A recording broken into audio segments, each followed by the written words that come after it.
নমস্কার, আমি মৌমিতা। একটা গল্প বলি শোনো চ্যানেলে আপনাকে আবারও স্বাগত জানাই। আজকের উপস্থাপনায় আমি শুরু করতে চলেছি শ্রদ্ধেয়া লেখিকা বাণী বসু রচিত একটি উপন্যাস অমৃতা। আজ আপনারা শুনবেন অমৃতা উপন্যাসের প্রথম পর্ব। ঠিক বেরোতে যাচ্ছি, আজকে ফার্স্ট আওয়ারেই ক্লাস আছে। এমন সময় ফোনটা বাজল। শ্বশুর ফোনটা ধরেছিলেন। চেঁচিয়ে বললেন, আবার তোমার বন্ধু অমৃতা। আবারটা উনি কেন বললেন অমৃতা বুঝতে পারল না। আজকে তো তার কোনো বন্ধু এর আগে ফোন করেনি। এ বাড়িতে এখন সবচেয়ে বেশি ফোন অবশ্য তারই আসে। খুব স্বাভাবিক, কলেজ ইউনিভার্সিটি ধরলে অনেক বন্ধু তার। সকলেই যে এক পর্যায়ের তা নয়, খুব ঘনিষ্ঠ, খানিকটা ঘনিষ্ঠ, পড়াশোনার সূত্রে বন্ধু, গান বাজনার সূত্রে বন্ধু, এইরকম অনেক শ্রেণী বিভাগ আছে। তারা ফোন করবেই। অমৃতা বেশিক্ষণ কথা না বলে বুঝিয়ে দেয়, আগে যেমন ফোনটাকে একটা গল্প করার মাধ্যম হিসেবে ব্যবহার করত তারা, এখন আর তা চলবে না, চলে না। কিন্তু প্রাণে ধরে কিছুতেই কথাটা সোজাসুজি বলে দিতে পারে না কাউকে। শ্বশুরমশাই অদূরে বসে কাগজ পড়ছেন। রিটায়ার্ড মানুষ, সারাদিন ধরে শুধু খবরের কাগজই পড়েন, উল্টে পাল্টে উল্টে। দুপুরবেলা হয়তো ঘুমিয়ে পড়েছিলেন। সন্ধেবেলায় অমৃতা চা নিয়ে যেতে হন্তদন্ত হয়ে বললেন, কাগজটা অমৃতা, কাগজটা কোথায় গেল? আচ্ছা, অমৃতা তো সকাল 10টার সময় বাড়ি থেকে বেরিয়ে গেছে, ঢুকেছে এই 5টায়। সে কি করে জানবে কাগজটা কোথায়? উনি কখনো খাবার টেবিলে পড়েছেন, কখনো বসার ঘরে পড়েছেন, কখনো শোবার ঘরে।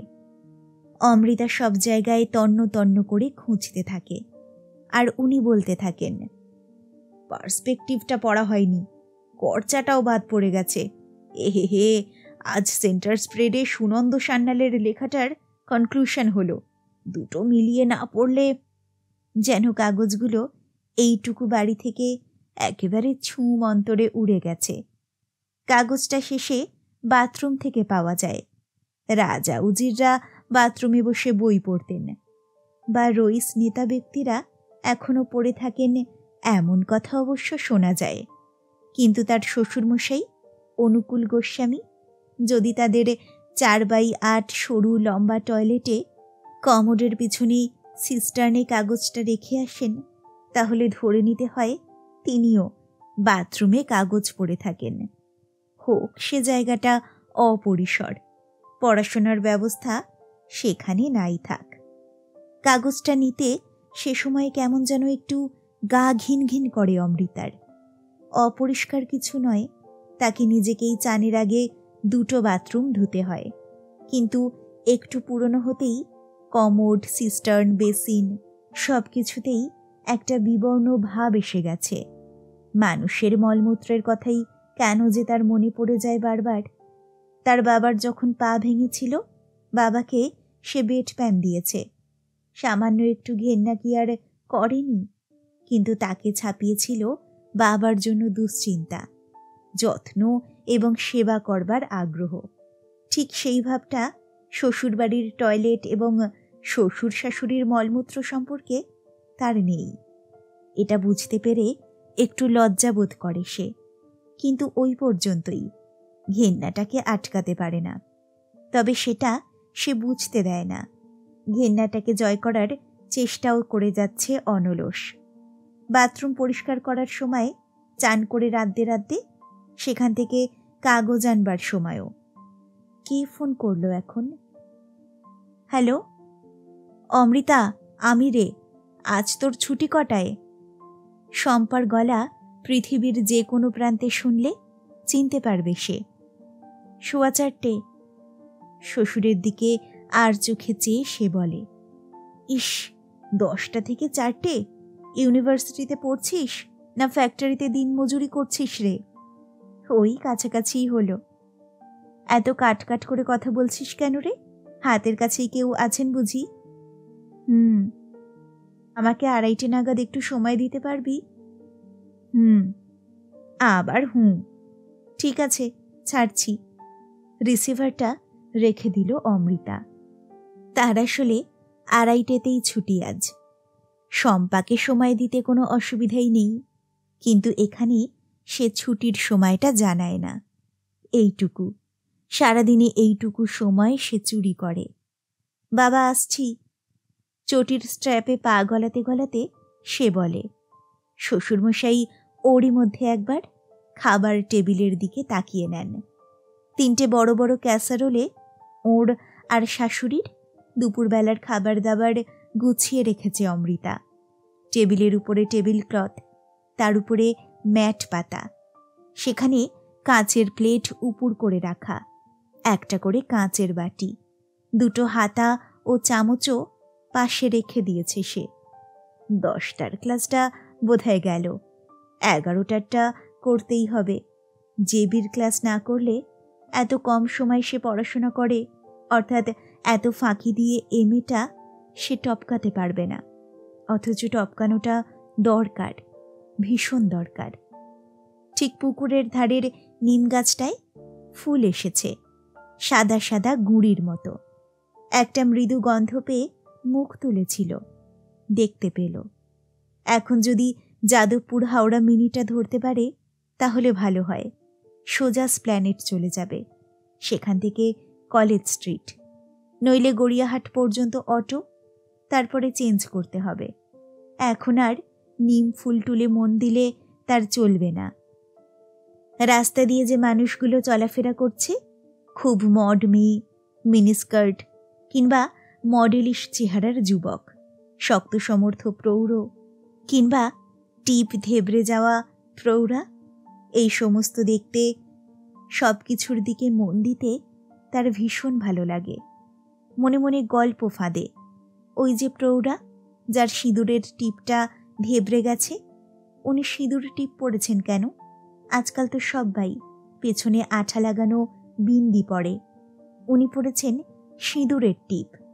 অথচ স্পষ্টই দেখা যাচ্ছে উনি অফিস যাচ্ছেন। ডালহৌসির টিকিট কাটলেন, অর্থাৎ বেশ আধুনিক। বেশি দিন একভাবে পড়লে বিন্দির পিছনের চামড়ায় একটা দাগ হয়ে যায়। উনি বোধহয় এই দাগটাকে ভয় পান। আর তা নয় তো সিঁদুরের টিপ না পড়লে বিবাহিতত্ব, সতীত্ব এইসব জাহির করা যাবে না, এটা মনে করেন। অনেকেই আজকাল কপাল থেকে সিঁদুর টানেন। এরকম মহিলা এখনো কত আছেন প্রগতিশীলরা জানেনও না, কিংবা এই সবচেয়ে সহজ সমাধানটাই তার মনে আসেনি।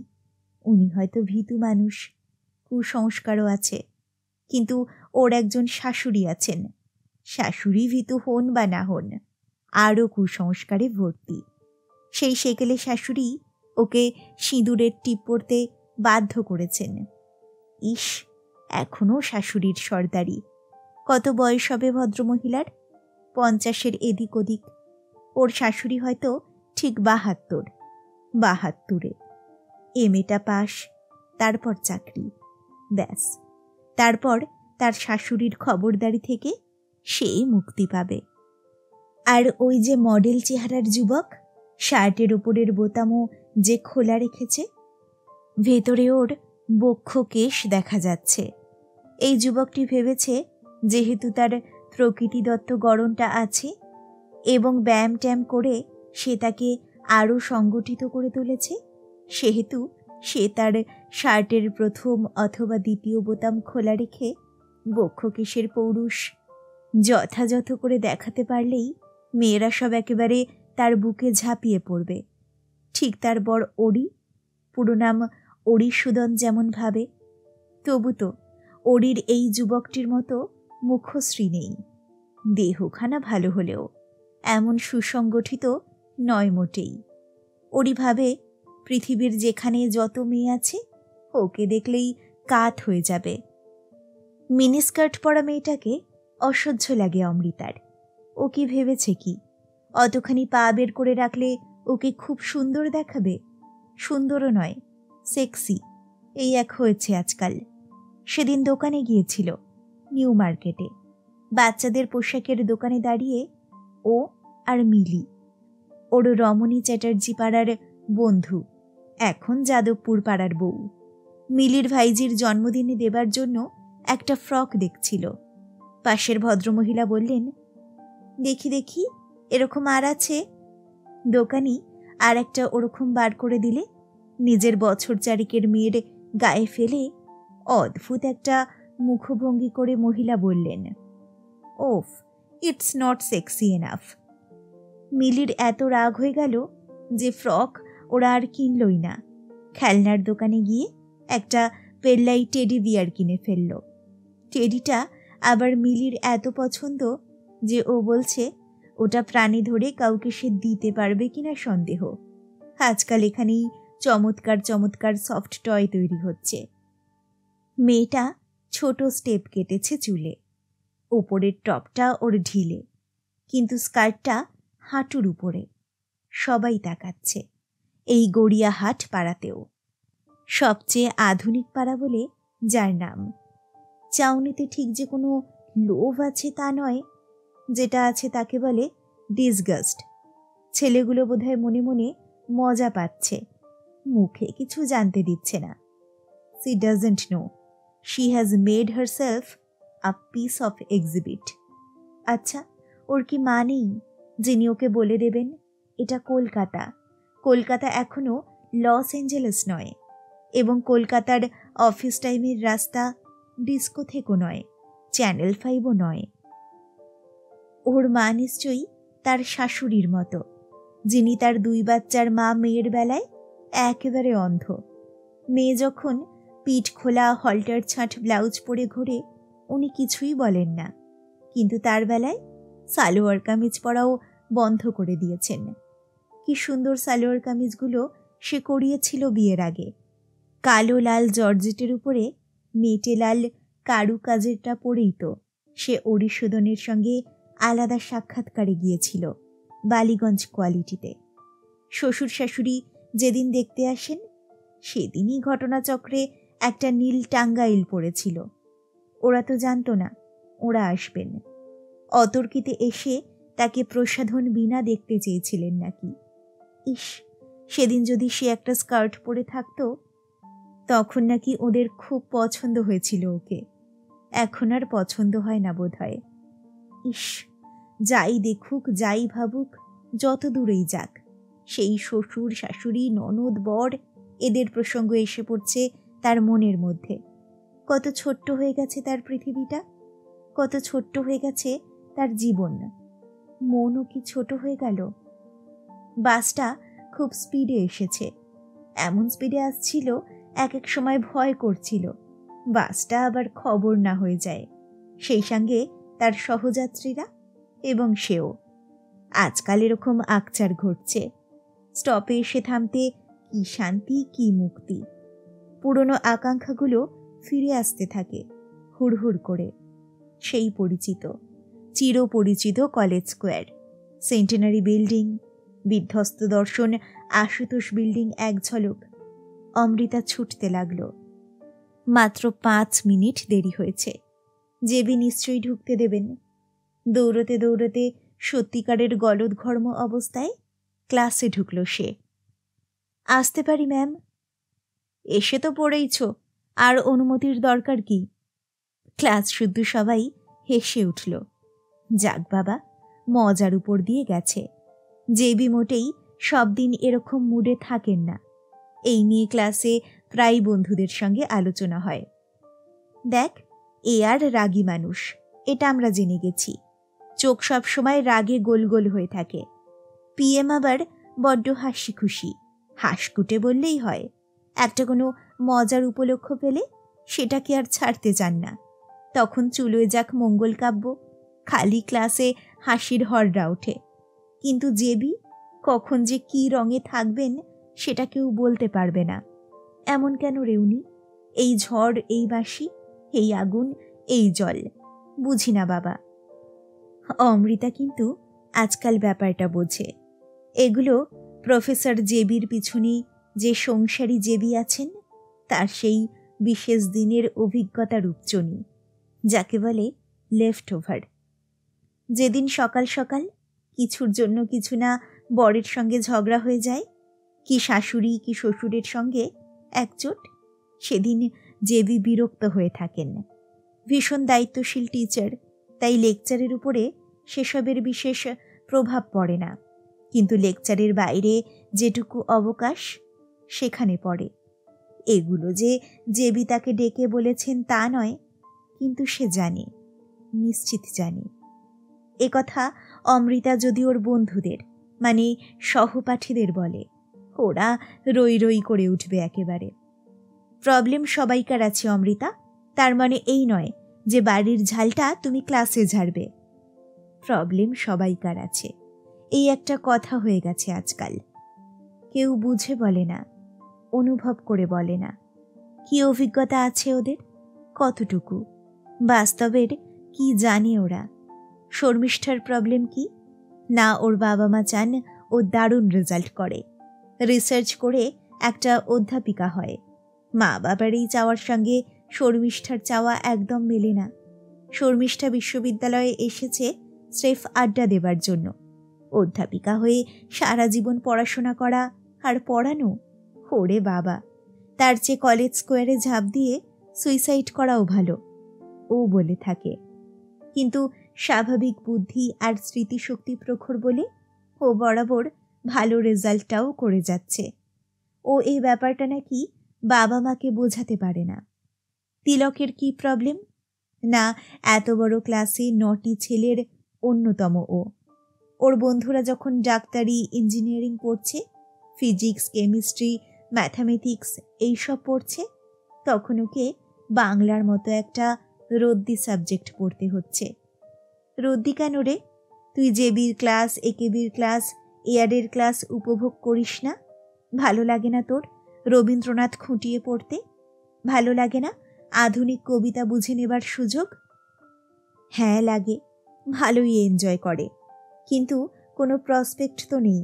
ভবিষ্যতে কি হবে এই ভাবনায় আর সংখ্যাগরিষ্ঠ মেয়ে ক্লাসে পড়তে বাধ্য হবার কমপ্লেক্সেই ছেলেটা মুখ শুকিয়ে থেকে থেকে নিজের মনের উপরে অহেতুক চাপ বাড়াচ্ছে। অনিন্দিতার প্রবলেম তো আর এক। ওর দিদিকে ওর চেয়ে দেখতে অনেক সুন্দর, তাই লেখাপড়ায় তাকে ওর ছাড়িয়ে যেতেই হবে। বোঝো, এটা একটা প্রবলেম হলো। দিদিটা তো তোরই নাকি? অমৃতার এক এক সময় মনে হয় নিজের দিন রাতগুলো সে ওদের ধার দেয়। ওই অনিন্দিতাকে, ওই তিলককে, শর্মিষ্ঠাকে, রনিতাকে, চঞ্চলকে ধার দেয় অন্তত একটা সপ্তাহের জন্য। তখন হয়তো বাস্তব সত্যি সত্যি কি ধারণা হবে ওদের। আপাতত কল্লোল যুগ এবং অচিন্ত সেনগুপ্ত এবং জগদীশ গুপ্ত। অমৃতা ক্লাসে মন দেয়। বেল বাজল, ক্লাস শেষ হচ্ছে। জয়িতাদি অর্থাৎ জেবি হঠাৎ বললেন, অমৃতা ব্যানার্জি। হ্যাঁ। সে উঠে দাঁড়ালো বাধ্য বিনীত মেয়ের মতো।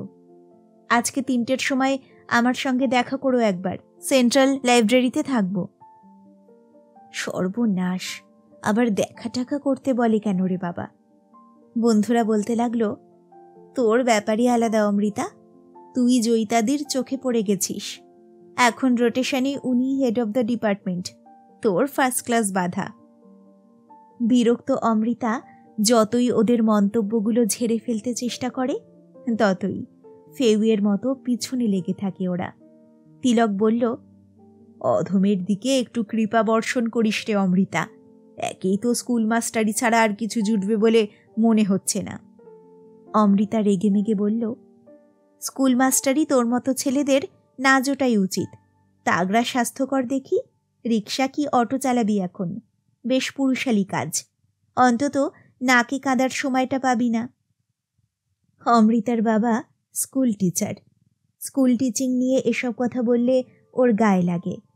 তিলকের মতো বা অনিন্দিতার মতো ও কমপ্লেক্সে ভোগে না, উচিত জবাব দেয়। আজকে অর্থাৎ 2টো অ্যাপো, 2:30টার সময় শম্পা, শম্পাকে সাধারণত ক্যান্টিনেই দেখা করতে বলেও, তো তারপরে ছুটতে হবে সেন্ট্রাল লাইব্রেরিতে, খুঁজে বের করতে হবে জয়িতাদিকে। কেন ডেকেছেন কে জানে বাবা, বুকটা গুড়গুড় করছে। শম্পা আবার কথা শুরু করলে থামতে জানে না, কোথাও কমা ফুল স্টপ নেই ওর। কথার সূত্রে কথা, তার সূত্রে আরও কথা, আর কাউকে কিছু বলতেই দেবে না ও। অর্থাৎ ফার্স্ট থিং ওকে আজ বলতে হবে, শম্পা আমার সময় নেই, 3টের সময় জয়িতাদি ডেকেছেন, মাস্টার মশাই বুঝিসই তো। চৈত্র শেষ হলেও আজকের দিনটা বেশ ফুরফুরে, হাওয়া টাওয়া দিচ্ছে। 2টোয় ছুটি হয়ে যেতে ওরা সবাই কফি হাউসে যাচ্ছে। তুমুল আড্ডা হবে সেখানে। যে যার পকেট থেকে, ব্যাগ থেকে টাকা পয়সা বের করবে। মোগলাই আসবে, পকোড়া আসবে, কফি তো আছেই। ইংরাজির তিশান ছেলেটা আসলে আরও জমবে। তিশান হচ্ছে একটা সব জানতা হামবড়া ছেলে, ভীষণ আতেল আতেল ভাব। তো আতলামিটাও তো কোথাও না কোথাও ফলাতে হবে। তিশান খুব সম্ভব এই জন্যই তাদের গ্রুপটাকে বেছে নিয়েছে। তিশানের আসল নাম নিশান। এ হচ্ছে আর্ট বিষয়ে অথরিটি, সব জানে। প্রির্যাটিফাইল, impressionist, post impressionism, surrealism, Dadaism, সব। তা ও তিশান তিশান করত। অমৃতাই একদিন জিজ্ঞেস করল, তিশান কে রে, কোন দেশের, কবেকার? তখনই বোঝা যায় ওরা যাকে টিশিয়ান বলে জানে তার নামের আসল উচ্চারণ নাকি তিশান। ওরা যাকে জিওতো বলে তার নামটা উচ্চারিত হবে যত্ত, রাফায়েল নয়, রাফেইল। ওদের মুখে গয়া শুনে তো নিশান বাঁকা হেসে মুখে একটার পর একটা মৌরি ফেলতেই লাগলো। শেষে বলল, শুধু গয়া বলছিস কেন? গয়া, গঙ্গা, প্রভাসাদি, কাশী, কাঞ্চি, মথুরা সবগুলো বল। গয়া নাকি উচ্চারণ নয়, ওটা হবে গইয়া। তো সেই সূত্রেই শর্মিষ্ঠা ওর নাম দেয় তিশান। সেই তিশান আসলে আড্ডাটা ভালো জমে ওঠে। পারস্পরিক ঠাট্টায়, কথার পর কথার খেলায় তিশান তাদের যে জ্ঞান দান করে সেগুলোও নিহাত ফেলনা নয়। ভার্জিনিয়া উলফ নাকি একটা করে উপন্যাস লিখতেন আর পাগল হয়ে যেতেন। লরেন্স নাকি ভেগেছিলেন তার নিজের মাস্টারমশাইয়ের স্ত্রীকে নিয়ে। শুধু অস্কার ওয়াইল্ড নয়, ফরস্টার সাহেবও ছিলেন সমকামী। সেলির প্রথম বউ নাকি সেলির অবহেলায় 12 নারী হয়ে গিয়েছিলেন। এই সব কেচ্ছা কেলেঙ্কারি কি পাগলামি না থাকলে নাকি কোনো রকমেই শিল্পী হওয়া যায় না। সে যাক, আজ হয়তো তিশানের সঙ্গে ওদের খুব জমবে। কিছুটা সময় তরলভাবে কাটতে পারত, কিন্তু অমৃতার কপালে তা নেই। শম্পা তার স্কুলের সময়কার বন্ধু, চিরটা কালী, দুজনের যত ঝগড়া তত ভাব। শম্পার ধারণা অমৃতা হলো যাকে বলে লাকি, সেই জন্যেই বরাবর অমৃতার রেজাল্ট শম্পার চেয়ে ভালো। সেই জন্যেই অমৃতার মা বাবা দুজনেই জীবিত, এবং সেই জন্যেই অমৃতার এত অল্প বয়সে অত ভালো বিয়ে হয়েছে। শম্পা চিরকালের আনলাকি, বিধাতা পুরুষ আঁতুর ঘরেই তার কপালে ঢেঁড়া দিয়ে রেখেছেন। তাই তার বাবা অল্প বয়সে মারা যান, তাই তার মামারা তাকে দেখে না। মাকে চাকরি করতে এবং ভীষণ ভুগতে হয়, তাই শম্পা কালো, তাকে দেখতে ভালো না। অমৃতার চেয়ে অনেক বেশি বুদ্ধিমতী হওয়া সত্ত্বেও তাই তার রেজাল্ট অমৃতার চেয়ে খারাপ, ইত্যাদি ইত্যাদি ইত্যাদি। ভালো করে ভেবে দেখতে গেলে সম্পর্কটা ঈর্ষার। ইচ্ছে করলে অমৃতাও শম্পাকে হিংসা করতে পারত। ঠিক যে যে কারণে শম্পা তাকে হিংসে করেছে সেই কারণে। শম্পার মা চাকরি করেন বলে অমৃতার মায়ের থেকে তিনি অনেক বেশি বাস্তববোধ সম্পন্ন, কাণ্ডজ্ঞানও তার অনেক বেশি, স্বাধীন ইচ্ছের মানুষ। শম্পা কালো বলেই তার চেহারার শ্রীটুকু চট করে চোখে পড়ে না, না হলে হয়তো অমৃতার মতোই অল্প বয়সে বিয়ে হয়ে যেত। অমৃতার যেমন ভাষা জ্ঞান, সাহিত্য জ্ঞান ভালো, শম্পার যে তেমন অঙ্কের মাথা অনেক ভালো, যে কারণে সে বিএসসি করেই কম্পিউটারে ট্রেনিং নিয়ে মোটামুটি ভালো একটা চাকরি করতে পারছে। সেও তার ইচ্ছে মতো স্বাধীনভাবে জীবনের সিদ্ধান্তগুলো নিতে পারে। শম্পা জানে না অমৃতার তুলনায় সে কত বেশি ভাগ্যবতী। একমাত্র দুর্ভাগ্য তার বাবার অল্প বয়সে মারা যাওয়াটা, সেটা মানতেই হয়। কিন্তু অমৃতা জানে এসব কথা সে শম্পাকে বোঝাতে পারবে না, কখনো না। ওই তো আশুতোষ বিল্ডিংয়ের গেট দিয়ে শম্পা হন্তদন্ত হয়ে ঢুকছে। একটা হালকা রঙের ছাপা সালোয়ার কামিজ আর একটা পরিষ্কার বিনুনিতে শম্পাকে কত হালকা, কত সুশ্রী, নির্ভার, স্বাধীন, সুন্দর দেখাচ্ছে তা যদিও জানত। অমৃতা, বাহ, এই তো তুই পাংচুয়ালি এসে গেছিস, চল কফি হাউসে যাই। না রে, আমাকে আজকে প্রফেসর বাগচি সেন্ট্রাল লাইব্রেরিতে 3টের সময় যেতে ডেকেছেন। তোর কি বলবার আছে তুই তাড়াতাড়ি বল বরং। আমরা একটু ওইদিকে দাঁড় ভাঙার সিঁড়িতে বসি, চল। এত তাড়া করলে হয়? এভাবে কিছু বলা যায়? তুই আমার কাছ থেকে দূরে সরে যাচ্ছিস প্রতিদিন। এ নালিশও শম্পার বহুদিনের। প্রতিবাদ করে লাভ নেই। অমৃতা বলল, কি করব বল, প্রফেসর ডেকেছেন, না করতে তো আর পারি না। তুই বল না, আমি শুনছি, শুধু একটু ছোট করে বল। তোর নিশ্চয়ই কোনো জরুরি কথা আছে। জরুরি বলে জরুরি? শম্পা মুরব্বির মতো হাত আর কান নেড়ে বলে। কানে খুব বড় বড় সাইজের রিং পড়েছে ওর মুখের পক্ষে অনেক বড়, কিন্তু রিংগুলো ওর মাথা নাড়ার সঙ্গে সঙ্গে নড়ে উঠতেই অদ্ভুত ভালো লাগে ওকে। ওর চোখের দিকে তাকিয়ে অমৃতা মনে মনে গেয়ে ওঠে, কৃষ্ণকলি আমি তারেই বলি। গানটা যে কবে গলা থেকে মনে চলে গেছে ও টের পায়নি। এখন যেন আর গানের দিন নেই। তোকে একটা কথা বলিনি অমৃতা, প্লিজ কিছু মনে করিস না। আমার ইমিডিয়েট বস অর্থাৎ প্রজেক্ট ডিরেক্টর কিছুদিন ধরে খুব বেশ ইন্টারেস্ট দেখাচ্ছে আমার উপরে। তোর কি মনে হয়? আমার কি মনে হবে? সিচুয়েশন তোর, মনে হওয়াটাও তোর। শম্পার চোখে অভিমান ঘনিয়ে আসে তক্ষুনি। কথাটা তোকে বলিনি কারণ আমি খুব একটা শিওর ছিলাম না। রাগ করছিস কেন? আরে রাগ করিনি, কিন্তু আমি যে ভদ্রলোককে দেখলুম না, তোর সঙ্গে তার ইন্টারাকশন দেখলুম না, কি করে আমার কিছু মনে হবে বল? তোর সঙ্গে শিগগিরই একদিন আলাপ করিয়ে দেব, বুঝলি? খালি একটাই ভয় করে, তোর সঙ্গে আলাপ হলে হয়তো আর আমার দিকে ফিরেও চাইবে না। অমৃতা উঠে দাঁড়ালো, বলল, বাজে কথায় নষ্ট করার মতো সময় আমার নেই রে শম্পা। তোর কথা যদি হয়ে গিয়ে থাকে তো এবারে আমায় ছেড়ে দে। তার হাত ধরে টানল শম্পা। কথা শেষ হয়নি, আসল কথাই বলা হয়নি। শোন প্লিজ, আমি আরও সৌমিত্র দাস 2-4টে সিনেমা একসঙ্গে দেখেছি, ওয়ালডর্ফে খেয়েছি কয়েকবার। এখন একটা উইকেন্ডে ও দীঘায় যেতে চাইছে আমাকে নিয়ে। অমৃতা চমকে উঠল। ছেলেটা লোকটা কিন্তু ভীষণ ভালো, কোনোদিনও একবার হাতটাও ধরেনি। ও বলেছে আমাকে বিয়ে করতে চায়, কিন্তু ফাইনাল বোঝাপড়ার জন্য অন্য কোথাও যাওয়া দরকার। মা মত দিয়ে দিয়েছে। তুই কি বলিস? অমৃতার চোখ দুটোয় ক্রোধের জ্বালা। সে বলল, এটা যে অত্যন্ত অসম্মানজনক প্রস্তাব সেটা বোঝার জন্য তোর আমার কাছে আসতে হবে? শম্পা, তুই দিনকে দিন অবোধ শিশু হয়ে যাচ্ছিস নাকি বলতো? শোন, আমি জানতাম তুই রাগ করবি, প্রস্তাবটা ওই রকম শোনাচ্ছে বটে, কিন্তু সৌমিত্রকে দেখলে জানলে তুই কথাটা বলবার আগে দুবার ভাবতিস। He is so honest and honourable. অফিসে ওর খুব নাম ডাক। সে যেমনই হোক, এটা যে তোর পক্ষে অসম্মানজনক একটা প্রস্তাব তাতে আমার কোনো সন্দেহ নেই। তুই না করে দিবি শম্পা। কিন্তু কিন্তু তাহলে ও যদি বিয়ের প্রপোজালটা ফিরিয়ে নেয়? নিলে নেবে। শম্পা, তোর 22 বছর বয়স হবে।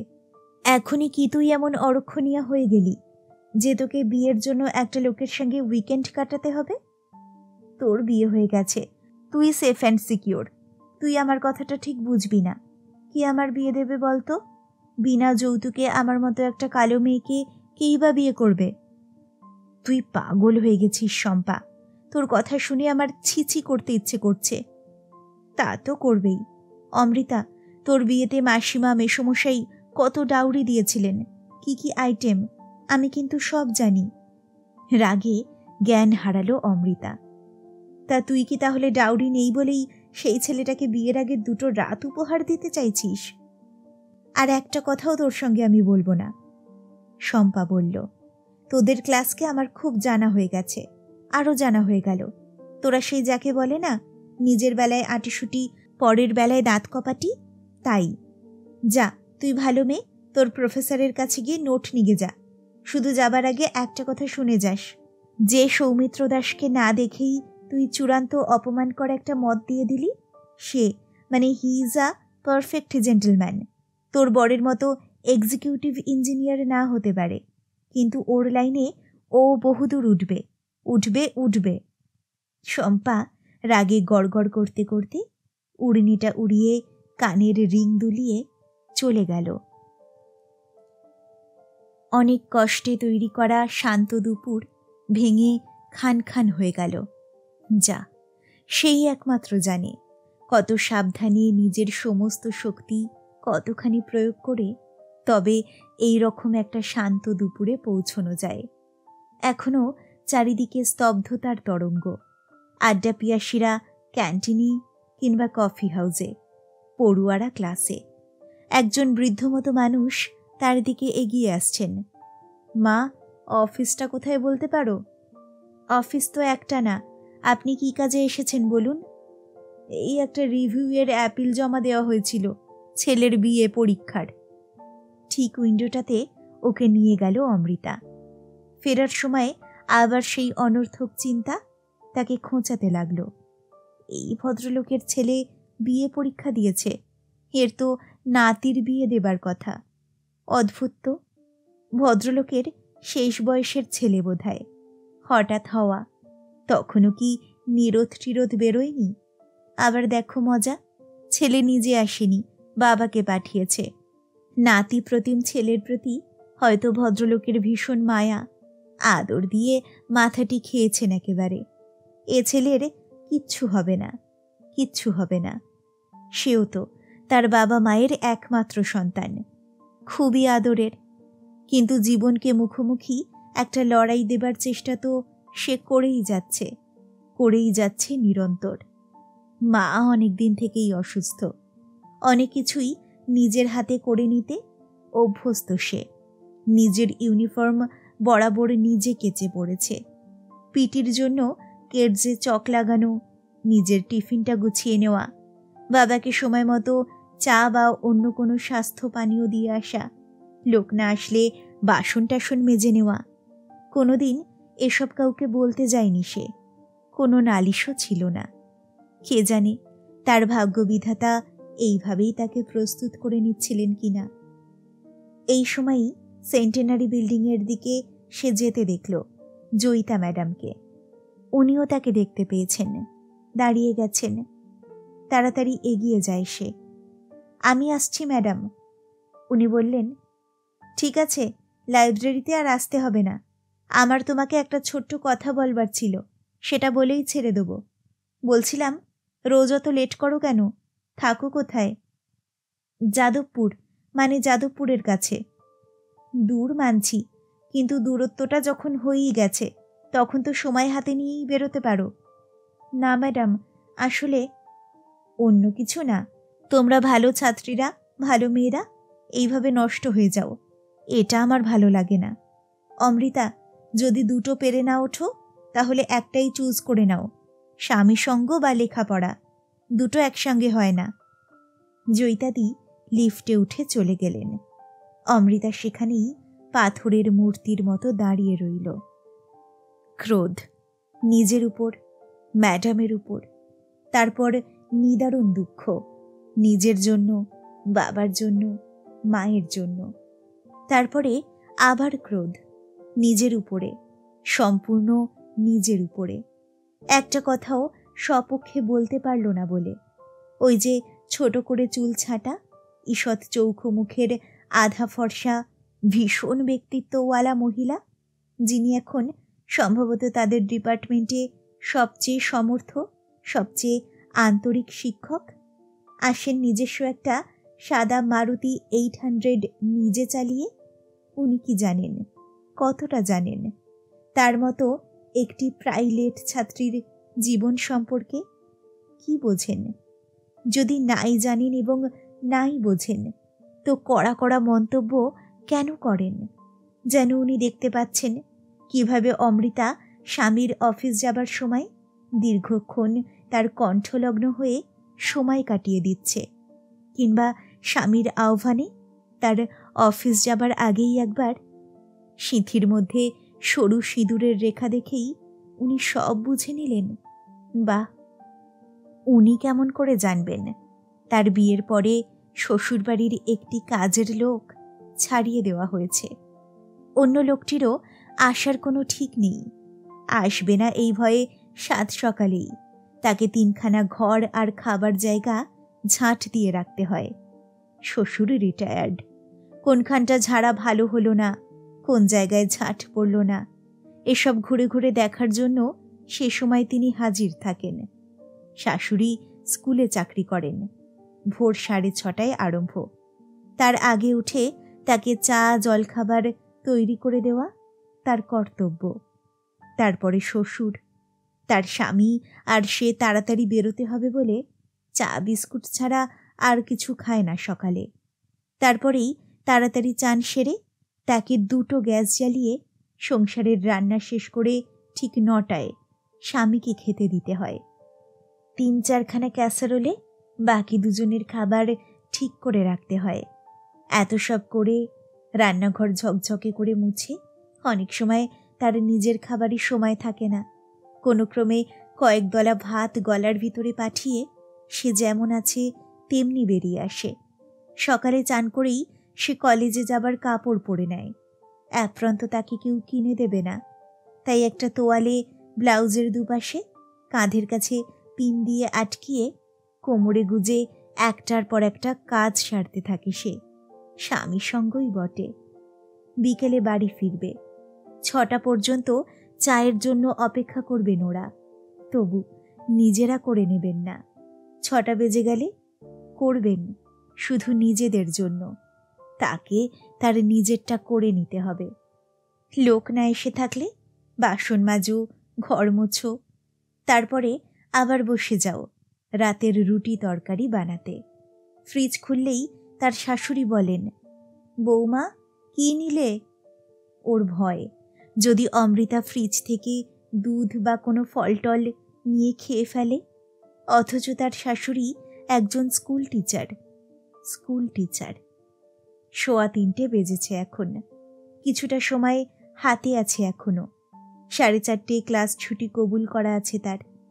হঠাৎ সে টের পেল খিদে তার 32 নাড়ি পাক খাচ্ছে।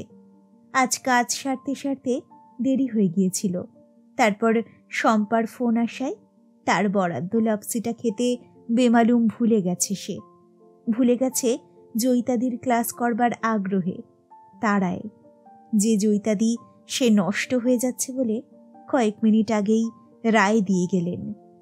হঠাৎ তার মায়ের কাছে যাবার একটা তীব্র ইচ্ছে হলো, কিন্তু তার নিজের মা এখন অনেক দূরে, সল্টলেক করুণাময়ী।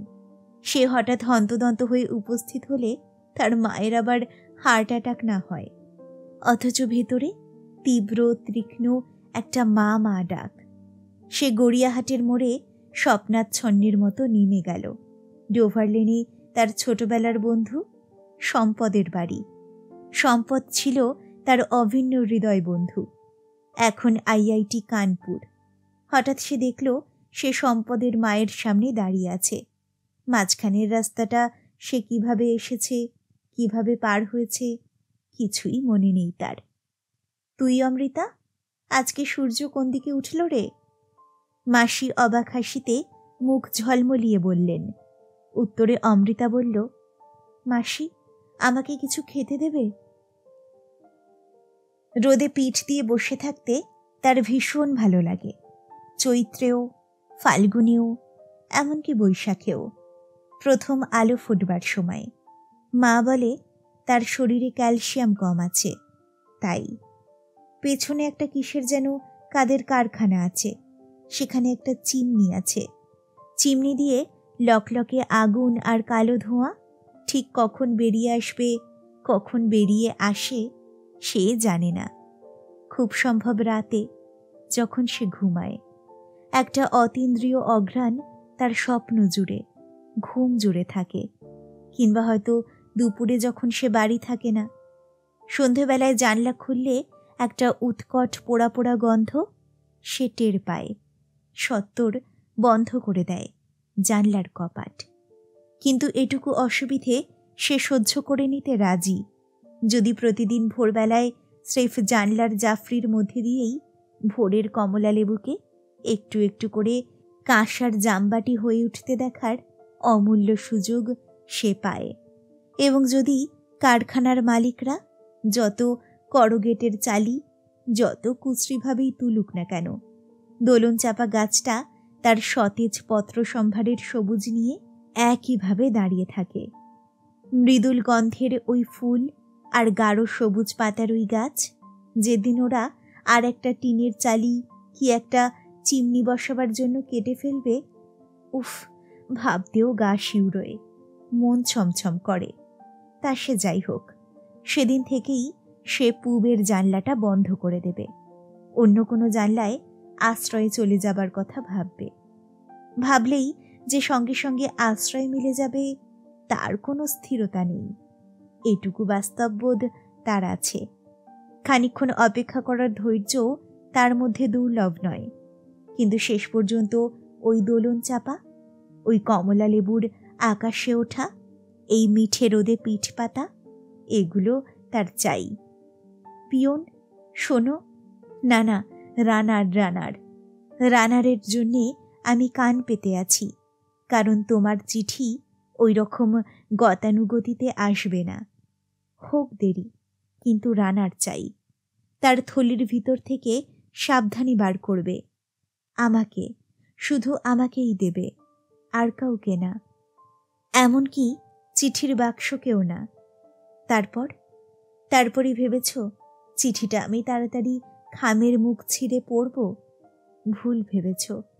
চিঠিটাকে আমি অনেকক্ষণ ওম দেব, পাখি মায়েরা যেমন ডিমে তা দেয়। কত কাজ আমার করার থাকে, টেবিল গুছোনো, বই গুছোনো, বুদ্ধদেবের মূর্তি পালিশ করা, ডোকরার যে মূর্তিটা কিছুতেই চকচকে হবে না, সেটাকে নিয়েও রোজ আমায় পড়ে থাকতেই হবে। তারপরে বাপি ডাকবে, বাপিকে খেতে দেবার সময় আমাকে উপস্থিত থাকতে হয়। আমার ভালো লাগে রানারের চিঠিতে তা দিতে দিতে এই বসে থাকা। আমার বাপি খুব সকাল সকাল বেরিয়ে যায়, বেচারি। আমাকে আর মাকে সুখে রাখবার জন্য বাপির কি কষ্ট, কি চেষ্টা। আমি তো বলি, দিদির বিয়ে হয়ে গেছে, আর কেন তুমি এত কষ্ট করো? এ হলো সিন্ধবাদের বুড়োর জোয়াল, বুঝলি তো? একবার কাঁধে নিলে আর নামানো যায় না। তাছাড়া তুইও তো আছিস, তোকে পার সুখী করতে হবে না? বাপি বলে। এইখানটায় আমি আমার লুকোনো হাসিটা হাসি। একই রকমের হাসি জানো, ঠোঁট দুটো ছড়ায় না, অন্তত বাইরে নয়, ভেতরে মুখের গভীরে হাসি। কেন তা তুমি নিশ্চয়ই জানো। দিদির বিয়েতে বাবাকে অনেক অনেক দিতে হয়েছে। সব ওরা মুখ ফুটে চায়নি, কিন্তু অন্য কোনোভাবে হাবে ভাবে বডি ল্যাঙ্গুয়েজে চেয়েছে। বাপি তো দিদিকে দিতই, গয়নায় রানী করে দিত একেবারে। কিন্তু তুমিই বলো, ওদের বাড়িতে কি টিভি নেই, সিডি প্লেয়ার নেই, ওয়াশিং মেশিন, পিসি হয়তো নাও থাকতে পারে, কিন্তু এই কেমন কথা যে একজন ম্যানেজমেন্টের মাস্টার ডিগ্রি করা 25-30 হাজার মাইনে পাওয়া লোক, মানে ছেলে, শ্বশুর বাড়ি থেকে এসব নেবে? পার্থদা অবশ্য চায়নি, কিন্তু বাবা যখন পার্থদার বাবার বডি ল্যাঙ্গুয়েজে এসব বুঝে নিল, আপত্তি করেনি তো। আমি যদি পার্থদা হতাম তাহলে শুধু লজ্জা নয়, রাগ পেত আমার, তখনই সব ফিরিয়ে দিতাম। ধুস, কি সব লিখছি, একেবারে ধুত্তর ছাই। এসব কি তোমার আমার কথা নাকি? আমার মুখের ভিতরের হাসিটা বিশ্লেষণ করতে গিয়ে এসব বলতে হলো আসলে। ফোন বাজছে, আসছি এবার। নিশ্চয়ই আমার ফোন। হ্যালো, হ্যাঁ দোলা, আমিই তো বলছি। হ্যাঁ, কয়েকদিন অমৃতা আসছে না, বোধহয় 3 দিন। না, আমরা কিছু ভাবিনি তো। সরি মাসি, খোঁজ নেওয়া উচিত ছিল। তুমি 7 দিন খোঁজ পাওনি? ও ফোন করছে না, তুমিও পাচ্ছ না? ওদের ফোন খারাপ? তোমার গলা শুনেই রং নাম্বার বলে রেখে দিচ্ছে। আরও শিওর ওটা অমৃতাদেরই ফোন, ওর শ্বশুরের গলা? তুমি ঠিক চেনো? আচ্ছা, আমি দেখছি। কিন্তু তোমরা একবার যাচ্ছ না কেন? তোমার আবার বেড রেস্ট? যা। মাসির হৃদয় কেন এত ঠুনকো? কিছুই তো বয়স নয়, তার মায়ের থেকে বেশ কিছু ছোটই হবেন। আশ্চর্য, ওই ভয়েই অমৃতাটার 7 তাড়াতাড়ি বিয়ে দিয়ে দিলেন। তারা বন্ধুরা খুব খেপিয়েছিল অমৃতাকে সেই সময়। অমৃতা বলেছিল, আমাকে কেন, আমার বাবা মাকে খ্যাপা গেজা, আমার পেছনে লাগলে ভালো হবে না। তা বেশ তো, তারা নহে গিয়ে অমৃতার বাবা মাকেই খ্যাপালো, সেতে আর তাদের আছে। আচ্ছা মেসোমশাই, গৌরীদান করলেই তো পারতেন, এত যখন ভাবনা অমৃতাকে নিয়ে। মেসোমশাই পরীক্ষার খাতাগুলো সরিয়ে রেখে বললেন, গৌরীদান? তাই বটে, তোমাদের মাসিমাকে বোঝাও। তার ধারণা তিনি যে কোনো দিন পৃথিবী থেকে বিদায় নিতে পারেন, তখন মেয়েটাকে দেখবার তার আর কেউ থাকবে না। I am not responsible enough. বলতে বলতেই মেসোমশাই যে সত্যি সত্যি খুব গম্ভীর হয়ে যাচ্ছিলেন, এটা ওরা বুঝতে পেরেছিল। অমৃতার মা কিন্তু সত্যিই খুব অসুস্থ, হাই ব্লাড প্রেশার থেকে হার্ট খারাপ। এর উপরে যখন ব্লাড সুগার হলো, উনি আর অপেক্ষা করতে রাজি হলেন না। মেয়ের বিয়ের জন্য পাগলিনী প্রায় হয়ে উঠলেন। তা সত্ত্বেও তারা মাসিমাকেও খেপিয়েছিল। কিন্তু অমৃতাই বা রাজি হয়ে গেল কেন? ও যদি সেভাবে আপত্তি করত, তাহলে জোর জবরদস্তি করে তো আর ওরা বিয়েটা দিতে পারতেন না। আসল কথা, অমৃতাও বোধহয় ভয় পেয়েছিল, কিংবা এও হতে পারে অরিসুদনকে দেখে ও তার প্রেমে পড়ে গিয়েছিল।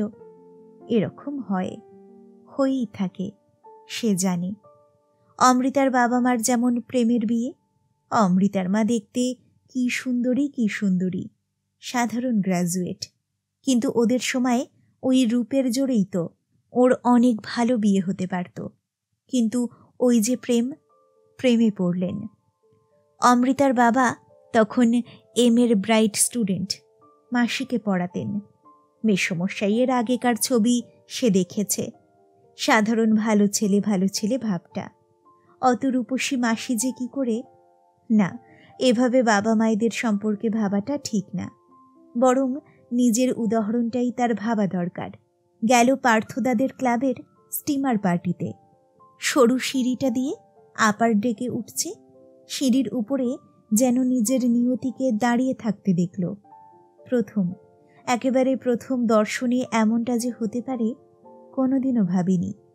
সারাটা স্টিমার পার্টি ছলচাতুরি করে ও যেমন তার কাছাকাছি আসবার চেষ্টা করেছে, তেমনি সেও করেছে, নির্লজ্জের মতো।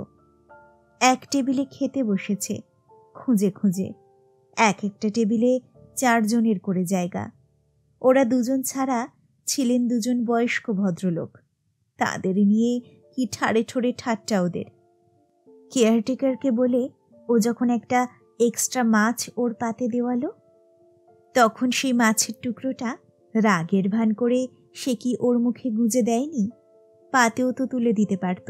ওভাবে মুখে গুঁজতে গিয়ে তার ডান হাতের সব আঙুলগুলোর আগা যে ওর মুখের মধ্যে চলে গেল, সেই শিহরণের কথা জীবনেও সে ভুলবে কি করে? ও হয়তো ভুলবে না, হুল্লোড়বাজ চঞ্চল অস্থির খেয়ালি, তবু ও ভুলবে না, সে স্থির জানে। আর এই ভালো লাগা, এই শিহরণ, এই ফিরে ফিরে তাকিয়ে দেখার ইচ্ছে, ফিরে ফিরে সামান্য ঘটনাগুলো ভাবার ইচ্ছে, একজনের সঙ্গেই হয়। সেই একজন যতদিন না আসে, ততদিন অনেককে ভালো লাগে, অনেকের দিকে একটু একটু ঝোঁকে মন। কিন্তু সে যখন আসে সিঁড়ির মাথায় ওই রকম বিজলি চুম্বকের মতো, তখন বোঝা যায় আরগুলো সব মিথ্যে, হাস্যকর রকমের ছেলে মানুষই। এইটা সত্য, এইটা অমোঘ। অমিতকে দেখে তার যা হয়েছিল, অরিসুদনকে দেখে অমৃতার যদি তার এক কণাও হয়ে থাকে, তাহলেই বোঝা যাবে কেন 19 বছর মাত্র বয়সে ফাইনাল পরীক্ষা ঘাড়ের উপরে মা শয্যায় শোয়া অমৃতা হঠাৎ বিয়েতে রাজি হয়ে গেল। নইলে অমৃতার মতো অত লেখাপড়ামুখী মেয়ে, অত সিরিয়াস, তার উপরে অমন মা অন্ত প্রাণ, মাকে প্রাণ দিয়ে আগলে রাখত যে, বাবা মায়ের অমন বুকের ধন যাকে বলে, সে কেন? মাসি বেথুফাতে ফোনটা নামিয়ে রাখছেন। বুঝতে পারল দোলা অনায়াসে। এখন মানুষের মনের অনেক কথা, শরীরের অনেক ভাবের কথা সে চট করে বুঝে যেতে পারে। প্রেম তাকে এই শক্তি দিয়েছে। একদিক দিয়ে ভাবতে গেলে এটা অমিতেরই দেওয়া। অমিতাভ, অমিতের জন্য সারা শরীরে একটা সজলতা নিয়ে, আর সীমা মাসি অর্থাৎ অমৃতার মায়ের জন্য এক বুক করুণা নিয়ে, আর অমৃতার জন্য এক মাথা ভাবনা নিয়ে সে অমৃতার ফোনটা ঘোরালো। রিং হচ্ছে, রিং হয়ে যাচ্ছে ওদিকে। ফলস রিং নাকি? হ্যালো, একটা বয়স্ক নারী কণ্ঠ জবাব দেয়। অমৃতা আছে? কে বলছেন? আমি দোলা মাসিমা, অমৃতার বন্ধু। দিন তিনেক কি চারেক হলো ওর ইউনিভার্সিটি কামাই হলো, তাই নড়ো, ডাকছি। বেশ কিছুক্ষণ পরে অমৃতার গলা ভেসে এলো, দোলা? হ্যাঁ আমি। তুই 3 দিন আসছিস না কেন? উত্তরে অমৃতা বলল, জয়িতাদি খোঁজ করছিলেন। ও।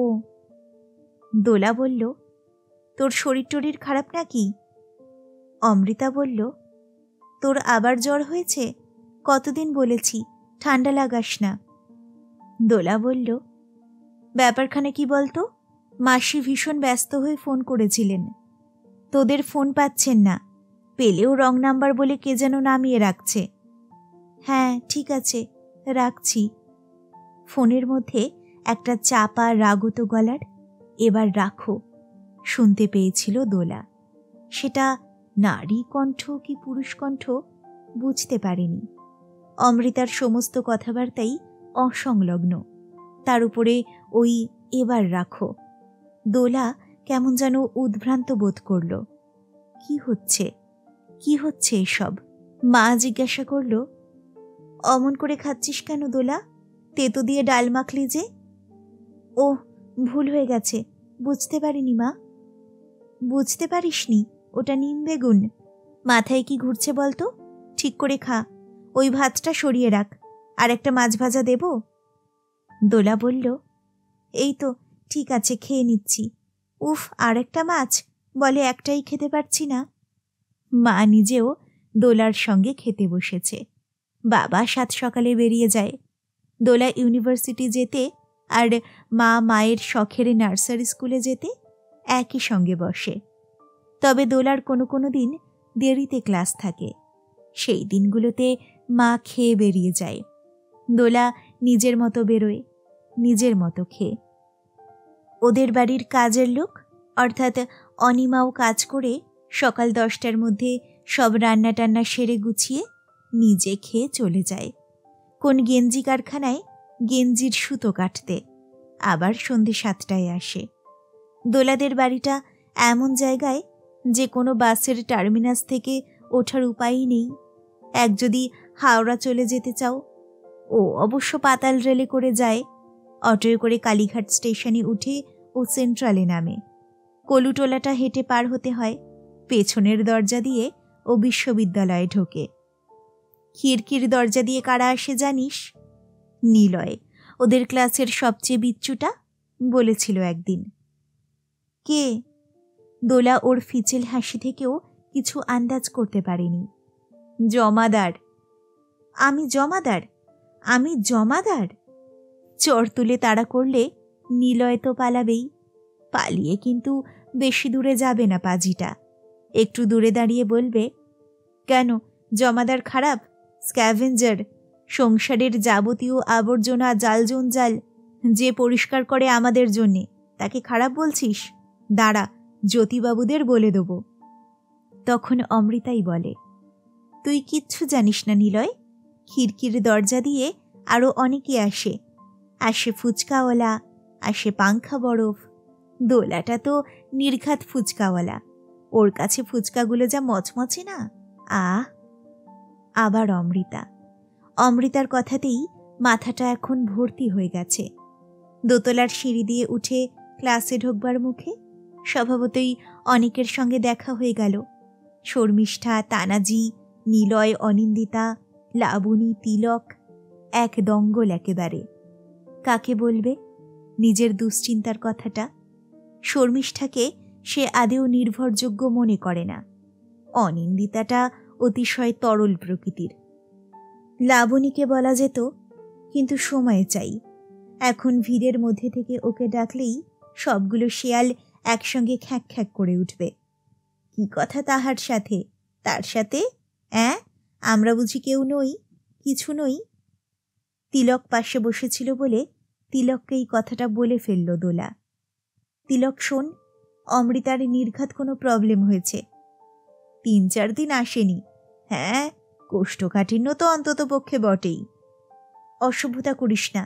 ওর শ্বশুরবাড়িতে কাউকে ফোন ধরতে দিচ্ছে না, ওর মাকেও কথা বলতে দিচ্ছে না। আমি অনেক কষ্টে কন্ট্যাক্ট করেছি, উল্টোপাল্টা বকল। সর্বনাশ, তিলক বলল। মাথাটা গেছে। যত বলি, অত পড়িসনি অমৃতা, অত পড়িসনি। আজ বলছি নাকি? তুই কি কখনো সিরিয়াস হবি না? ইন্টারভিউয়ের চিঠি এলে নির্ঘাত হব। শোন তিলক, ওর শ্বশুরবাড়ির লোকেরা ওকে কারোর সঙ্গে কথা বলতে দিচ্ছে না। ব্যাপারটা খুব ফিসি লাগছে। তিলক বলল, দেবে তো নাই। শ্বশুর টশুর টের পেয়ে গেছে আমার মতো একটা লাল টুকটুকে ছেলের সঙ্গে ও পড়ে। সন্দেহ স্বাভাবিক। তোর শ্বশুর শাশুড়ি হলেও এক্স্যাক্টলি এমনই করত। দোলা কিছু না বলে তিলকের থেকে যতটা সম্ভব দূরে সরে বসল। এক্ষুনি এআর অর্থাৎ অশেষ রায়ের ক্লাস শুরু হবে। এসেই আগে উনি ডিসিপ্লিন সম্পর্কে একটা বক্তৃতা দেবেন। ছেলেরা বলে উনি অশেষ না আরও কিছু। উনি হলেন শেষন। নিজেও শেষ হবেন, আমাদের সবাইকেও পণ্ডিত বানাতে না পেরে শেষ করে দেবেন। অমৃতার সঙ্গে দোলার বেশি দিনের বন্ধুত্ব নয়, বিএ ক্লাসেই। যাতায়াতের রুট এক হলে এই রকম বন্ধুত্ব কারোর সঙ্গে হয়ে যায়। তখন অমৃতারা থাকতো রমণী চ্যাটার্জি স্ট্রিটে, দোলারা থাকতো হিন্দুস্তান রোডে। এত কাছে থাকতো, অথচ কলেজে পড়তে যাবার আগে ওদের মধ্যে ভাব ছিল না। দোলার খুব ভালো লাগতো অমৃতাকে রাস্তাঘাটে দেখে। হয়তো একটা শাড়ির দোকানে ঢুকলো, কিংবা রাস্তা পার হচ্ছে। অনেক সময়ই ওর সঙ্গে ওর মাকেও দেখেছে। পোর্সেলিনের মতো রং মাসির, চোখ, মুখ, নাক খুব সুন্দর। বোঝাই যায় একসময় খুব সুন্দরী ছিলেন। তবু ওকে দেখে অমৃতার দিকেই চোখ চলে যেত। সুশ্রী তো বটেই, কিন্তু ভারী মিষ্টি। পুতুলের মতো মিষ্টি নয় কিন্তু। ওর চোখের চাওয়ায়, ঠোঁটের হাসিতে মিষ্টত্বের সঙ্গে একটা ব্যক্তিত্ব ছিল, যে ব্যক্তিত্বটা অত সুন্দর হওয়া সত্ত্বেও ওর মায়ের ছিল না। অমৃতাকে হয়তো ওই ব্যক্তিত্বের জন্যই দূরের মানুষ লাগত। হয়তোবা একটু উন্নাসিক। অন্তত দোলা তো কোনোদিনই যেচে ভাব করতে যায়নি। আশ্চর্য, দুজনে যখন একসঙ্গে এক কলেজের ক্লাসে মুখোমুখি হয়ে গেল, তখন অমৃতাই জিজ্ঞেস করেছিল, তুমি গড়িয়াহাটের আশেপাশে কোথায় থাকো না? তুমিও তো কাছাকাছি, আমি তোমাকে দূর থেকে দেখেছি। অমৃতাটা খুব ফাজিল ছিল। বলেছিল, আমি কিন্তু তোমাকে খুব কাছ থেকে দেখেছি। বন্ধুদের নিয়ে ফুচকা খাচ্ছ, খেয়েই যাচ্ছ, ঝালমুড়ি খেয়েই যাচ্ছ, আইসক্রিম খেতে খেতে বেরোচ্ছ, রোল কিনে গলির দিকে গেলে। তোমার রোজ কত টাকার ফুচকা লাগে? দোলা হেসে হেসে বলেছিল, আজ প্রথম দিন বলে কিন্তু কিছু মনে করছি না, পরে ফুচকা তুলে কথা বললে আরই হয়ে যাবে। অমৃতার সঙ্গে ভাব হওয়ায় দোলার এত ভালো লেগেছিল যেন কোনো দূরের গ্রহের সঙ্গে নিজের কক্ষপথে দেখা হয়ে যাওয়া, গ্রহ কিংবা নক্ষত্র। তারপরে মেলামেশা করতে করতে সেই গ্রহত্ব নক্ষত্রত্ব কেমন করে আস্তে আস্তে ক্ষয়ে যায়। কেন অমৃতার ওই রকম ব্যক্তিত্ব? অনেক টাকা বা অনেক বুদ্ধি থেকে নয়, মা চিররুগ্ন বলে, মায়ের মা হয়ে থাকতে হয় বলে। এসব দোলা ধীরে ধীরে বুঝেছে। আসলে ফার্স্ট ইমপ্রেশনটা ওর ওপর দেখাটা কিচ্ছু না। একটা মানুষের সামান্য একটু ভেতরে ঢুকলেই বোঝা যায় সে কে, সে কি এবং কেন। অমৃতা দোলাকে কোনোদিন লক্ষ্য করেছে বলে দোলার মনে হয়নি, অথচ দেখো ও দোলার সম্পর্কে দোলার চেয়েও বেশি জানত দোলা খুব আদুরে, জানত দোলার অনেক বন্ধুর সঙ্গে ঘোরাফেরা, হইচই করতে ভালোবাসে। কিন্তু দোলার মধ্যে যে একটা ভাবুক দোলা, কাঙাল দোলা বসে আছে, অমৃতার বন্ধুত্বের জন্য কাঙাল, তা সে কোনোদিনও বোঝেনি। বন্ধুত্ব এমন একটা জিনিস যার মধ্যে অন্যান্য আবেগ অনুভূতির কিছু কিছু মাত্রাও থেকে যায়। কখনো থাকে করুণা, কখনো থাকে শ্রদ্ধা, কিন্তু প্রায় সবসময়ই থাকে আস্থা, নির্ভরতা।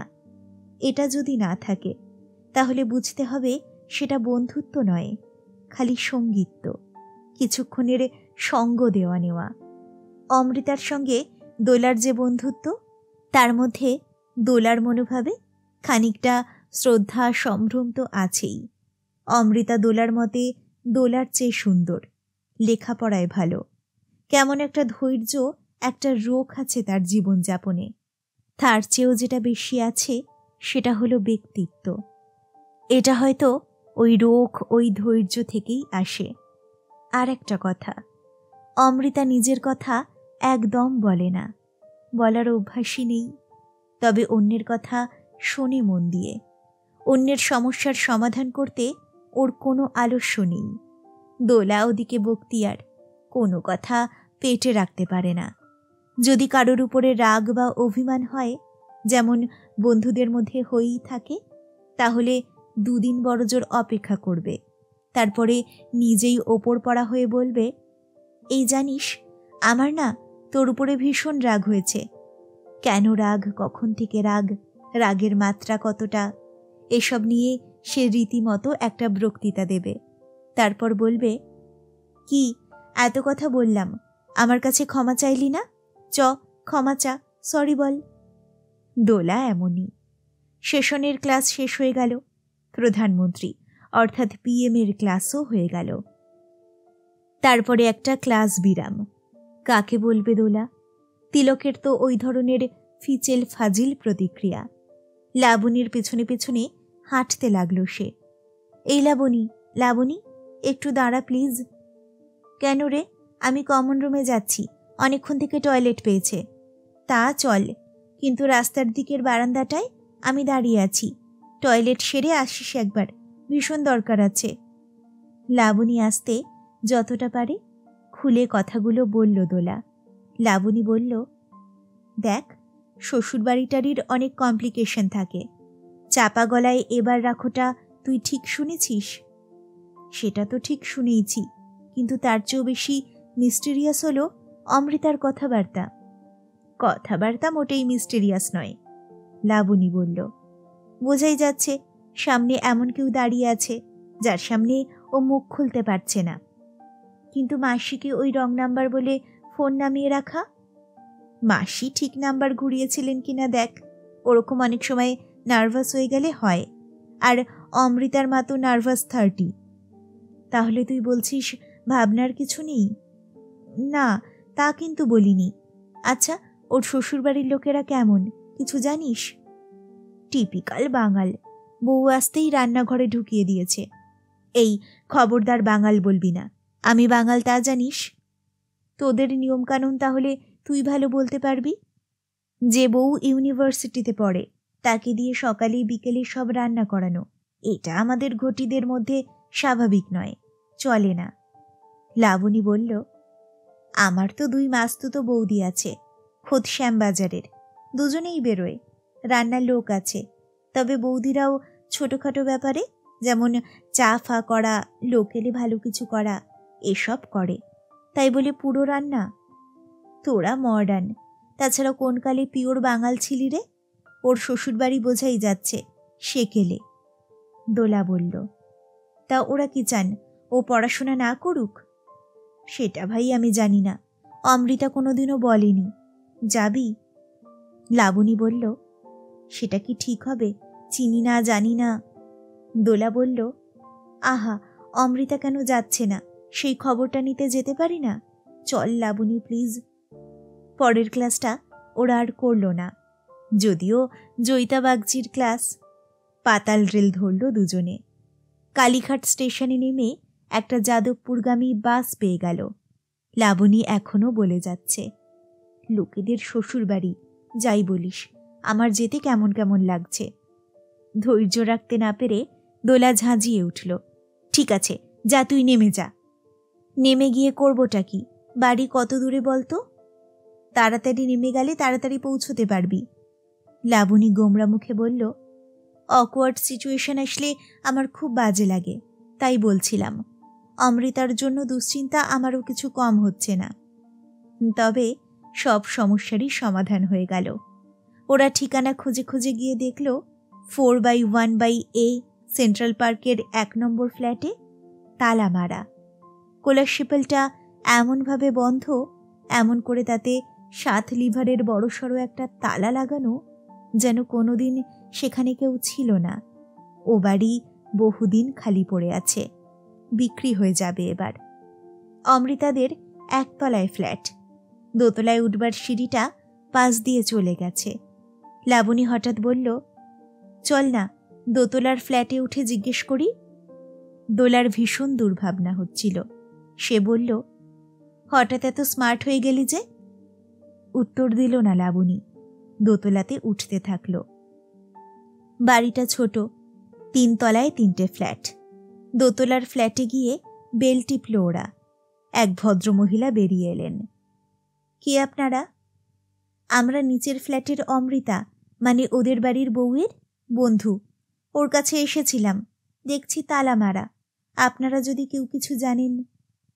তালা মারা? সকালেও তো ভদ্রলোককে বাজারে বেরোতে দেখেছি। তবে কিছু মনে করো না ভাই, তোমাদের তুমিই বলছি। ওরা যেন কেমন, কারোর সঙ্গে মেশেন না, বউটিকেও মিশতে দেন না। প্রতিবেশীর সঙ্গে তো প্রতিবেশীর স্বার্থের খাতিরেই একটু মেলামেশা করতে হয়, ওরা সেটুকুও করেন না। এসো না, ভেতরে এসো, বসো। দোলা লাবণীর দিকে তাকালো, লাবণী দোলার দিকে। 1 পা 1 পা করে এগোলো। সোফার দিকে তাকিয়ে ভদ্রমহিলা বললেন, বসো, বসো না। তোমরা মেয়েটির বন্ধু? মেয়েটিকে কিন্তু ভালো বলেই মনে হয়। একদিন আমি বেরোচ্ছি, ও বেরোচ্ছে, বলল, বৌদি আপনাকে তো বেরোতে দেখি না। আমি বললাম, আজ একটু ব্যাংকে যাবার আছে ভাই। এই পর্যন্ত বলেছি, দরজার ভেতর থেকে ওর শ্বশুরই বোধহয় ডাকলেন, অমৃতা, অমৃতা, একটা কথা শুনে যাও। অবভিয়াসলি আমার সঙ্গে কথা বলতে দেবেন না। আশ্চর্য তো, দোলা বলল। লাবণী বলল, উনি কথা বলতে না দেবার কে? উনি না বললেন আর অমৃতাও শুনে গেল? এত ভীতু মেয়ে তো আমাদের বন্ধু নয়। কেন, আপনাদের সঙ্গে ওদের কি কিছু নিয়ে কোনো মনোমালিন্য? আরে আলাপ হবে, সম্পর্ক হবে, তবে তো মনোমালিন্য। আচ্ছা, আমাদের না হয় ওরা পছন্দ করেন না, কিন্তু 3 তলার ফ্ল্যাটের সঙ্গেও ওদের কোনো সম্পর্ক নেই। আশেপাশের কারোর সঙ্গে আছে বলেও জানি না। বউটি, মানে তোমার বন্ধু, কিন্তু খুব ভালো। দেখো, হয়তো সবাই মিলে কোথাও বেরিয়েছে, তাই তালা। সবাই তো কোলাশিপাল টেনে তালা দিয়েই বেরোয়। ভদ্রমহিলাকে ধন্যবাদ জানিয়ে ওরা বেরিয়ে এলো। 1 তলায় নেমে লাবণী আবার জানলা টানলা দিয়ে একটু উঁকি মারার চেষ্টা করল। জানলাগুলো ভেতর থেকে বন্ধ, খুব স্পষ্ট যে ভেতরে কেউ নেই। রাস্তাটা পেরিয়ে একটা পুকুরের ধার পর্যন্ত ওরা এসেছে। একটা ছেলে হঠাৎ ঊর্ধ্বশ্বাসে ছুটতে ছুটতে ওদের সামনে এসে দাঁড়ালো। বছর 15-16 হবে, বোধহয় সবে গোঁফ গজিয়েছে, একটা টি শার্ট আর পায়জামা পরা। ছেলেটা অমনি ঊর্ধ্বশ্বাসে বলে গেল, অমৃতা বৌদির খুব শরীর খারাপ, কোন হাসপাতালে টাতালে নিয়ে গেছে। যখন নিয়ে গেল খুব সম্ভবত অজ্ঞান মতো ছিল, একটা সাদা অ্যাম্বাসেডর, অরিদার অফিসের গাড়ি, কিন্তু ব্যাপারটা ভালো নয়। বুকের ভিতরে ধরাস ধরাস করছে। দোলা বলল, কি হয়েছে অমৃতার? দিন তিনেক ইউনিভার্সিটিতে যায়নি, কিন্তু আজ সকালে আমার সঙ্গে কথা বলল, তখনও তো কোনো শরীর খারাপের কথা বলেনি। তুমি কে? আমি সিজার, ওদের 3 তলাতে থাকি, হেয়ার স্কুলে পড়ি তো, একসঙ্গে যাতায়াত করি, সেই থেকে ভাব হয়ে গেছে খুব। আমি জানি বৌদির শরীর খারাপ, কোনো মেয়েলি ব্যাপার, তাই আমাকে বলতে পারেনি। ছেলেটি একটু লাল হয়ে মুখ নিচু করল, তারপর বলে উঠল, আপনারা প্লিজ ওর বাবা মাকে খবর দিন। বিমুরের মতো খানিকটা হেঁটে লাবণী ডাকল, এই সিজার, সিজার শোনো। অনেকটা রাস্তা চলে গিয়েছিল ও। রাস্তার কোনো চলতি লোক ওদের দিকে দৃষ্টি আকর্ষণ করলে আবার ছুটে এলো। লাবণী বলল, তোমাদের ফোন নাম্বারটা দাও তো। 4253-4252-371। তোমাকে ডাকলে বাড়ির সবাই ডেকে দেবেন তো? হ্যাঁ, আপনি? আমি লাবণী দে, থাকি গোয়া বাগানে। ফোন নাম্বারটা মনে রাখা সোজা, 5551-243। কোনো খবর থাকলে আমাকে জানিও। একটু নজর রাখবে বাড়িটার দিকে। সে তো রাখবই। দোলার দিকে ফিরল ছেলেটি, আপনারটাও দিয়ে যান। দোলা রায়, ফোন 4649-191। আপনি তো তাহলে কাছেই থাকেন, ঠিকানাটা বলবেন? দোলা ঠিকানা বলল। সিজার বলল, ঠিক আছে, আমি এদিকে কোনো কিছু হলে জানাবো। কোনো কিছু হলে মানে? কেন, আপনারা কাগজে পড়েন না বধূ হত্যা টত্যা? তুমি বলছো কি? দোলা শিউরে উঠে বলল, তার চোখ বড় বড় হয়ে গেছে। লাবণী বলল, এ কথা তোমার কি করে কেন মনে হলো সিজার? কি জানি, মনে হলো। বৌদির এত সুন্দর চেহারা ছিল, কি রোগা হয়ে গেছে। ওকে দিয়ে বাড়ির সমস্ত কাজ করায়, আমি জানি, খেতে দেয় না। কি করে জানলে? ও তোমাকে বলেছে? কিছুই বলেনি। একদিন আমি জিজ্ঞেস করেছিলাম, বৌদি ডায়েটিং করছো নাকি, বিউটি কম্পিটিশনে নাম দেবে? তাইতেও হেসে বলল, অনেকে ডায়েটিং করে, অনেককে কপাল করায়, বুঝলি? তখন কথাটা সিরিয়াসলি নিইনি, এখন মনে হচ্ছে, এই কদিনই মনে হচ্ছিল।